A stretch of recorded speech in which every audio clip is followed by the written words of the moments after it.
This is the examination of the hidden human condition. This is the Hidden Killers podcast with Tony Brueski. We are talking with Jennifer Coffindaffer, retired FBI special agent. Big document dump that came out in the late last week, in regards to Bryan Kohberger. Jennifer, going through it page by page. You are always very good at this and good at finding little breadcrumbs of evidence. What have you discovered thus far in your research of this new documents that have come out in the Kohberger case?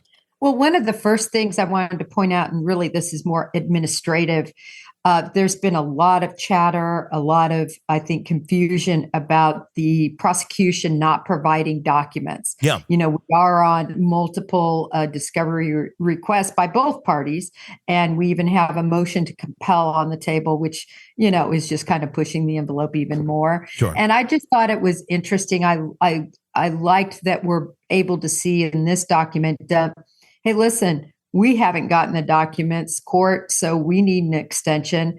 And I think that is a situation that didn't just exist with this. Maybe we're just seeing it. So I liked how it was in black and white for viewers and people following this case to see. Mm-hmm. Oftentimes, that's a big problem. It's not that the prosecution doesn't want to produce it. It's that they don't have it from AT&T, mm-hmm. who, by the way, AT&T gets thousands of requests every day from law enforcement throughout the country on cases they're working. So it's difficult. It's a manpower thing. There's only so many people to do that job, to grab those sorts of pieces that are requested. And I imagine, do they prioritize one request over another, or is it first come, first serve for something like that?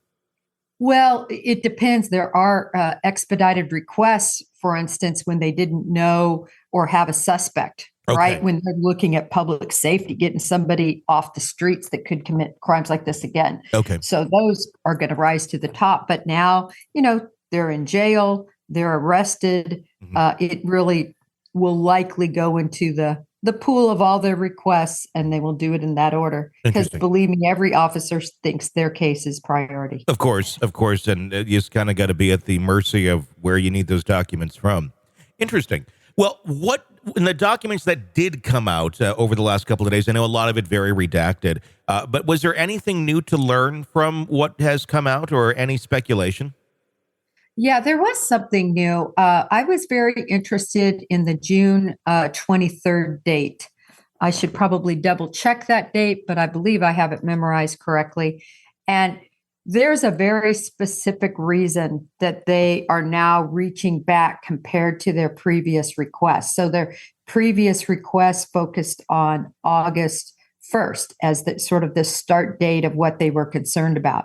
Now we're going back on Snapchat and on AT&T to quite a precise date of June 23rd, 2022. Why? There's a reason. Whenever I see this sort of specificity, mm-hmm.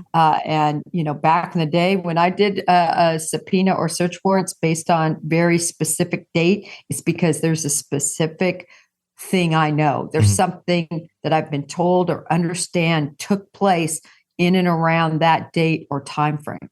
So this is, to me, very significant as an investigator. Why the 23rd? It's not even June 1st. Yeah. It's not June 30th. It's June 23rd. So they have a nugget that they're searching for in that time frame, and very interested in what they've heard or discovered that they want to support or corroborate. Now, June 23rd, what is in the evidence? What is in those documents that points to that date? And do you have any speculation as to what it may be about? Well, I always believe when I see this, they're looking at tightening up different connections and different things that might have been known. So I'm looking at, is Bryan Kohberger somehow connected to them in this time frame through these AT&T records or the Snap records? Mm-hmm. Those are the types of things they're going to be looking for. I did notice, though, I didn't see Bryan Kohberger. Again, there's so much redacted and so much we still don't have. Mm-hmm. We don't know whether that was even in the dump. So, that's a little bit frustrating, at least from what I've reviewed so far. I think I've reviewed somewhere around, let's see, 36, probably around 40 plus pages. I haven't gotten through it all, but I find that that's what they'd be looking for, Tony. And then also conversations amongst each other. Anything, did they see things around that time? Did they think somebody was following them? Did they have concern? Recall early on, there was concern. Remember, there was a store owner who talked about overhearing them talk about somebody following them, but I don't know if you remember that. Yeah, I do. Yeah. And so, are they trying to corroborate possible surveillance that was on them at that time, coordinated with different timeframes that they're coming to know about? The probable cause affidavit, again, it's hard to really explain what a snapshot that is. I look at it and I say, I'm able to see 5% of all the evidence that these investigators see. Yeah.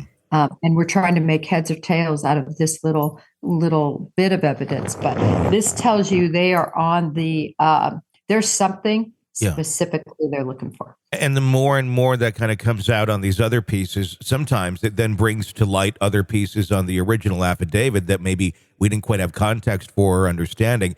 And then suddenly those pieces come together. This is an examination of the hidden human condition. This is the Hidden Killers Podcast. The Hidden Killers Podcast. With Tony Brueski. Jennifer Coffindaffer, retired FBI special agent, thank you so much for your insight into this. We'll be talking with Jennifer all throughout the week, more on Kohberger and some of the other cases as well. So press subscribe so you don't miss any of those conversations.